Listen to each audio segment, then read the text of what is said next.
새벽 고독이 무겁게 느껴질 때 쇼펜하우어, 톨스토이, 공자, 노자와 같은 철학자들의 지혜가 당신의 든든한 친구가 됩니다.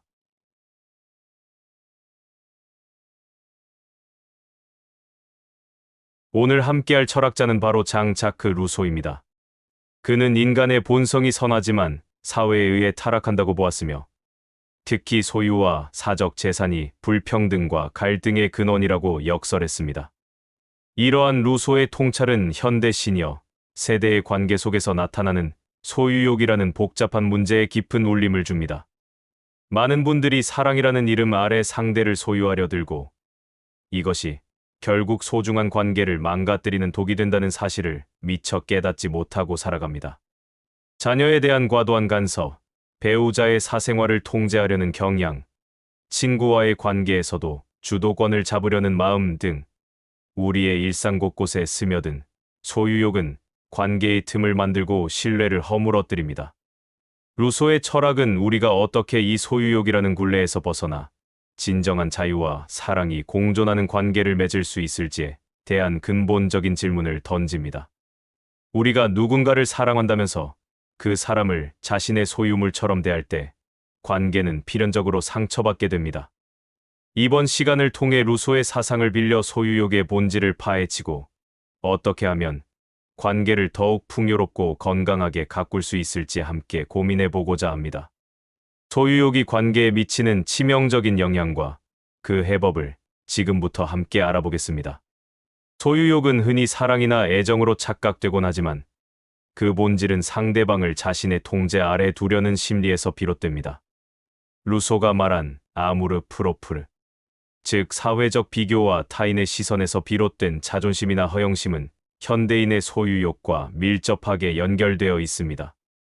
우리는 배우자나 자녀, 심지어 친구까지도 자신의 존재 가치를 증명하는 수단으로 여기거나 자신의 불안감을 해소하기 위한 대상으로 삼으려는 경향이 있습니다. 특히 시니어 세대에서는 이러한 소유욕이 더욱 복합적인 양상으로 나타나기도 합니다. 오랜 결혼 생활에서 오는 익숙함이 상대를 당연하게 여기게 만들거나 자녀가 독립한 후 찾아오는 허전함이 과도한 간섭으로 이어지는 경우가 대표적입니다.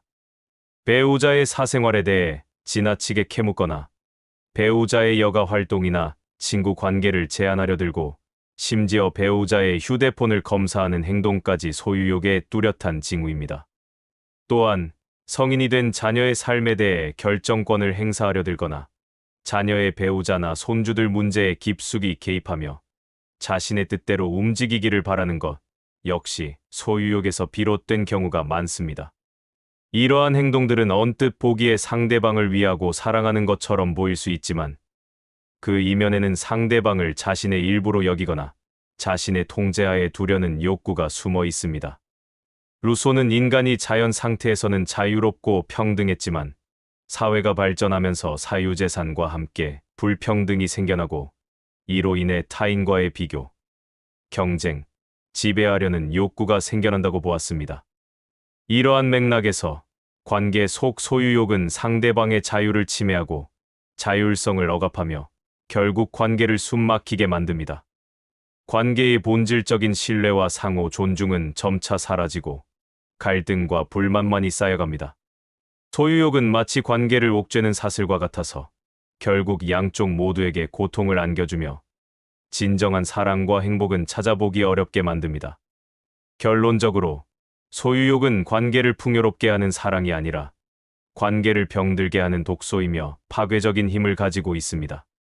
루소가 강조했듯이 진정한 자유와 독립적인 자아는 건강한 관계의 필수 요소입니다. 관계에서 상대방을 소유하려 드는 것은 결국 상대방의 자유를 박탈하고 그들의 자율성을 존중하지 않는 태도입니다. 이러한 태도는 단기적으로는 상대방을 통제하는 것처럼 보일 수 있지만 장기적으로는 상대방에게 깊은 상처를 주고 관계 회복하기 어려운 균열을 만듭니다. 우리는 소유욕을 통해 얻는 통제감이나 안정감이 착각에 불과하다는 것을 깨달아야 합니다. 진정한 안정감은 서로에 대한 신뢰와 존중, 그리고 각자의 독립적인 존재를 인정하는 데서 나옵니다. 소유욕이 관계를 훼손하는 방식은 무척이나 다양하며 때로는 너무나도 미묘하여 우리 자신이 소유욕에 사로잡혀 있다는 사실조차 인지하기 어렵습니다. 그러나 그 결과는 항상 동일합니다. 관계의 본질인 교감과 소통을 가로막고 결국은 서로를 멀어지게 만듭니다. 소유욕은 상대방을 자신에게 묶어두려는 시도이지만 역설적으로 그 시도는 상대를 더욱 멀리 떠나게 만드는 원인이 됩니다. 관계의 파괴를 막기 위해서는 소유욕의 위험성을 명확히 인지하고 그것이 사랑의 가면을 쓰고 우리에게 다가올 때조차 단호히 거부할 수 있는 용기가 필요합니다. 이제 우리는 소유욕의 어두운 그림자에서 벗어나 관계를 더욱 밝고 건강하게 만드는 구체적인 방법에 대해 고민해 볼 때입니다. 그럼 더 구체적으로 알아보겠습니다. 소유욕의 뿌리를 이해하는 것은 관계를 치유하고 개선하는 첫걸음입니다. 루소의 철학은 인간의 불행이 자연 상태의 순수함을 잃고 사회적 속박에 갇히면서 시작되었다고 보았습니다. 우리의 소유욕 역시 외부의 인정이나 사회적 기준에 자신을 맞추려는 경향, 즉 아무르 프로프르에서 비롯될 때가 많습니다. 노년기에 접어들면서 은퇴, 자녀의 독립, 신체적 변화 등 여러 상실감을 경험하게 되는데 이러한 변화는 때때로 불안감이나 외로움을 증폭시키고 결과적으로 주변 사람들에게 과도하게 의지하거나 통제하려는 소유욕으로 이어질 수 있습니다. 이러한 소유욕은 과거의 경험, 특히 어린 시절의 결핍이나 애착 문제에서 비롯될 수도 있습니다. 예를 들어, 과거에 사랑하는 사람을 잃었거나 버림받은 경험이 있는 사람은 관계에서 더욱 불안감을 느끼고 상대를 잃을지도 모른다는 두려움 때문에 과도하게 집착하거나 통제하려는 경향을 보일 수 있습니다. 또한 사회적인 역할의 상실감도 소유욕을 부추기는 요인이 될 수 있습니다. 직장에서의 책임감이나 사회적 지위를 잃은 후 그 빈자리를 가족 관계에서 채우려 하면서 배우자나 자녀에게 과도한 기대를 걸고 통제하려 드는 것입니다.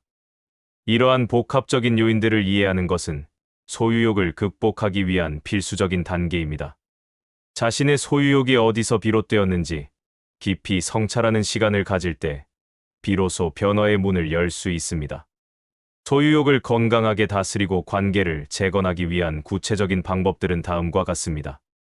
첫째, 자기 성찰을 통한 소유욕의 인식입니다. 자신의 행동과 감정을 면밀히 들여다보며 자신이 언제, 어떤 상황에서 소유욕을 느끼는지 파악해야 합니다. 배우자의 일거수일투족을 궁금해하거나 자녀의 결정을 대신 내리려 할 때, 친구의 다른 관계에 질투를 느낄 때 등 자신의 소유욕이 발현되는 순간들을 솔직하게 인정하는 것이 중요합니다. 루소는 자신의 내면을 들여다보고 외부의 왜곡된 욕망에서 벗어나 본연의 자신을 찾아야 한다고 강조했습니다. 이처럼 우리는 자신의 진정한 욕구가 무엇인지, 그리고 그 욕구가 소유욕으로 변질된 것은 아닌지 꾸준히 질문해야 합니다. 둘째, 명확한 경계 설정과 존중하는 소통입니다. 배우자, 자녀, 친구 등 모든 관계에서 각자의 독립적인 영역이 있음을 인정하고 존중해야 합니다. 대화를 통해 서로의 개인적인 공간, 시간, 관심사에 대한 경계를 명확히 설정하고 이를 침범하지 않도록 노력해야 합니다. 예를 들어, 배우자의 취미 활동이나 친구와의 만남을 존중하고 자녀의 육아 방식이나 직업 선택에 대해 조언은 하되 간섭하지 않는 것입니다. 소유욕을 내려놓는다는 것은 상대방이 독립적인 개체임을 인정하고 그들의 선택과 삶을 신뢰하는 것을 의미합니다. 루소는 개인의 자유와 자율성을 매우 중요하게 생각했으며 이는 관계에서도 마찬가지로 적용되어야 합니다. 셋째, 각자의 독립적인 삶과 성장 추구입니다. 관계의 한 축이 아닌 독립적인 두 개체가 건강하게 함께하는 것이 중요합니다. 배우자나 자녀에게만 의존하기보다는 자신만의 취미 생활을 개발하고 새로운 지식을 배우며 자신만의 사회 활동을 하는 등 독립적인 삶을 적극적으로 꾸려나가야 합니다. 이는 관계에서 오는 부담감을 줄여주고 개인의 만족감을 높여주며 결과적으로 관계를 더욱 풍요롭게 만듭니다. 넷째, 상대방에 대한 신뢰와 지지를 보여주는 것입니다. 소유욕의 기저에는 상대방에 대한 불안감이나 불신이 깔려 있는 경우가 많습니다. 상대방을 믿고 그들의 결정을 지지하며 설령 실수를 하더라도 비난보다는 이해와 격려를 보내는 태도가 필요합니다. 이는 상대방에게 심리적인 안정감을 주어 소유욕을 완화하는 데 큰 도움이 됩니다. 마지막으로 감사 표현과 긍정적인 상호작용을 늘리는 것입니다. 일상에서 감사하는 마음을 자주 표현하고 상대방의 좋은 점을 칭찬하며 긍정적인 피드백을 주고받는 것이 중요합니다. 이러한 노력들은 관계의 온도를 높이고 서로에 대한 애정과 존중을 더욱 깊게 만듭니다. 이처럼 소유욕을 다스리는 것은 단순히 상대를 놓아주는 것을 넘어 자신과 관계 모두를 위한 적극적인 성장 과정입니다. 요컨대 소유욕을 내려놓는 것은 관계를 해치는 독을 제거하고 진정한 사랑과 존중이 꽃필 수 있는 비옥한 토양을 만드는 과정입니다. 루소가 인간 본연의 자유를 강조했듯이 모든 관계에서 각자의 자유와 자율성을 존중하는 것이야말로 건강한 관계의 핵심입니다. 상대방을 소유하려 들지 않고 그들을 있는 그대로 받아들일 때 비로소 진정한 의미의 유대감이 형성될 수 있습니다. 이러한 변화는 결코 쉽지 않겠지만 그 결과는 훨씬 더 깊고 의미 있는 관계로 이어질 것입니다. 소유욕은 일시적인 안정감을 줄 수 있지만 결국 관계를 무너뜨리는 가장 큰 걸림돌입니다. 우리가 상대를 통제하려 할 때 우리는 사실상 그들의 본질적인 부분을 거부하는 것이나 다름없습니다. 진정한 사랑은 상대방이 자신만의 방식으로 빛날 수 있도록 격려하고 그들의 행복과 성장을 진심으로 바라는 마음에서 시작됩니다. 이제 우리는 소속감과 통제라는 이름 뒤에 숨겨진 소유욕의 실체를 직시하고 그것을 사랑이라는 가면으로 포장하지 않아야 합니다. 관계는 소유가 아닌 공유이며 함께 성장하는 여정임을 기억해야 합니다. 이러한 노력을 통해 우리 시니어 세대의 관계는 더욱 성숙하고 단단해질 것입니다. 다음 단계에서는 이러한 통찰을 바탕으로 우리가 주의해야 할 점과 궁극적으로 어떤 관계를 지향해야 할지 더 깊이 탐구해 보겠습니다. 주의해야 할 점을 더 보겠습니다. 소유욕을 극복하는 과정에서 우리는 몇 가지 중요한 함정을 피해야 합니다. 첫째, 소유욕을 완전히 부정하거나 억압하는 것입니다. 소유욕은 인간의 자연스러운 감정 중 하나이며 무조건 나쁘다고 치부하기보다는 그 감정의 원인을 이해하고 건강하게 다스리는 것이 중요합니다.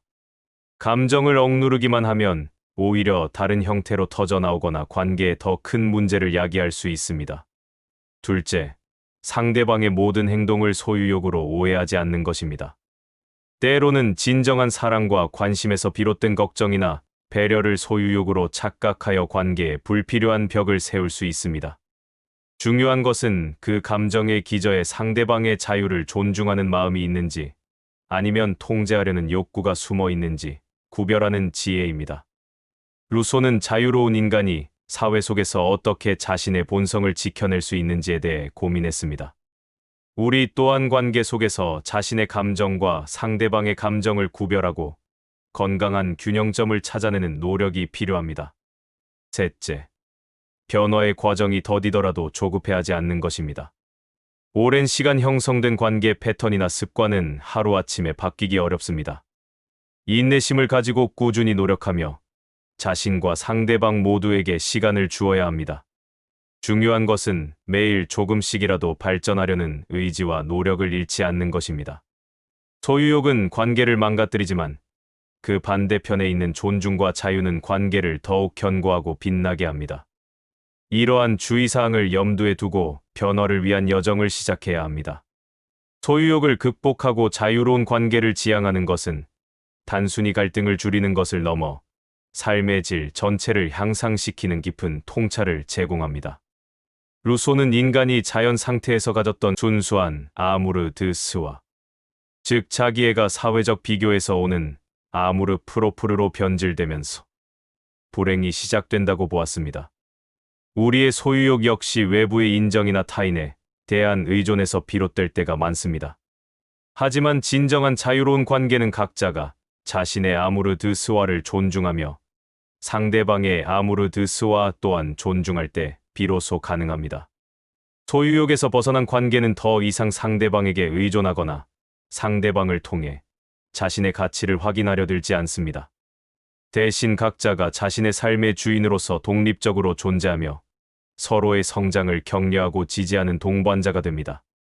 이러한 관계에서는 불안과 질투 대신 깊은 신뢰와 안정감이 자리 잡습니다. 시니어 세대에게 이러한 변화는 특히 더 큰 의미를 가집니다. 자녀들과의 관계에서는 간섭 대신 존중을 통해 자녀들이 스스로 삶을 개척하고 성장할 수 있도록 지지함으로써 부모-자녀 관계는 더욱 단단하고 따뜻해질 것입니다. 배우자와의 관계에서는 서로의 독립적인 삶을 인정하고 각자의 취미와 사회생활을 존중함으로써 함께하는 시간이 더욱 소중하고 질 높은 순간들로 채워질 것입니다. 소유욕의 굴레에서 벗어났을 때 우리는 비로소 진정한 사랑의 의미를 깨닫고 자신과 타인 모두에게 자유를 선물할 수 있습니다.